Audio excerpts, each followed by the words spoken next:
ഈ കുപ്പി, പാട്ട, പാത്രം, മൺചട്ടി, മൺകല ഇതിനകത്തൊക്കെ പെയിൻ്റ് അടിക്കാൻ എനിക്ക് പ്രത്യേക ഒരു ഇൻട്രസ്റ്റ് ആണ്. ഈ സ്കൂളിൽ പഠിക്കുന്ന സമയത്ത് വെജിറ്റബിൾ പ്രിൻറ്റിങ്, ലീഫ് പ്രിൻറ്റിങ് ഇതൊക്കെ എൻ്റെ ഒരു പ്രത്യേക വിനോദങ്ങളായിരുന്നു. അപ്പോൾ ആ ഒരു ഓർമ്മ പുതുക്കാലം എന്ന് വിചാരിച്ചാണ് ഞാൻ ഈ ഒരു വീഡിയോ ചെയ്യാൻ ഞങ്ങൾ തുടങ്ങിയത്.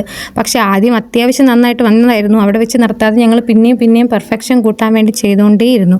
പക്ഷേ ഓരോ തവണയും നേരത്തെക്കാട്ടിലും ഫ്ലോപ്പായിട്ടാണ് സാധനം വന്നുകൊണ്ടിരുന്നത്. പിന്നെ ഞങ്ങൾ ഇലയൊക്കെ പറക്കി ദൂരെ കളഞ്ഞിട്ട് കൈകൊണ്ട് അങ്ങ് ഇല വരച്ചു കൊടുക്കാമെന്ന് തന്നെ വിചാരിച്ചു. പിന്നെയാണ് ഞങ്ങൾക്കത് ഓർമ്മ വന്നത്, ഞങ്ങളുടെ ഐഡിയ ഇതല്ലായിരുന്നല്ലോ. അങ്ങനെ ഞങ്ങൾ വീണ്ടും ഇതെടുത്ത് കളഞ്ഞ് ആ പാത്രത്തിനെയും കുറ്റം പറഞ്ഞിട്ട് ഞങ്ങൾ വേറൊരു ഗ്ലാസ് എടുത്ത് അതിനകത്ത് കറുത്ത പെയിൻ്റ് അടിച്ച് ഒരു പച്ചില എടുത്ത് അതിൻ്റെ അകത്ത് പച്ച പെയിൻറ്റും അടിച്ച് അതും കൊണ്ട് ചെയ്യാൻ തുടങ്ങി. പക്ഷേ ശരിക്കുള്ള പ്രശ്നം എന്താണെന്ന് വെച്ചാൽ ഞങ്ങളുടെ പെയിൻറ്റ് കുറച്ച് ഡ്രൈ ആയിരുന്നു. അതിനകത്ത് കുറച്ച് വെള്ളം ഒഴിച്ചാൽ തീരാന്നുള്ള പ്രശ്നമേ ഉണ്ടായിരുന്നു. അതിനാണ് ഇതൊക്കെ ചെയ്തുകൊണ്ടിരുന്നത്. പക്ഷേ പിന്നെയും കുപ്പിയെയും പാത്രത്തിനെയും ഇലയൊക്കെ കുറ്റം പറയുന്നതല്ലാതെ ഞങ്ങൾ ആ ഒരു പ്രശ്നം തിരുത്താൻ നിന്നതേ ഇല്ല. അപ്പോൾ നിങ്ങൾ വിചാരിക്കും അവസാനം ഞങ്ങൾ നല്ല പെർഫെക്റ്റ് ആയിട്ട് ചെയ്യുന്നു. പക്ഷേ അവസാനം വരെ ഞങ്ങൾ ഈ ഒരു പ്രശ്നം മനസ്സിലാക്കിയില്ല. വീഡിയോ പിന്നോട് കണ്ടപ്പോഴാണ് ഞങ്ങൾക്ക് ഈ പ്രശ്നം മനസ്സിലായത്.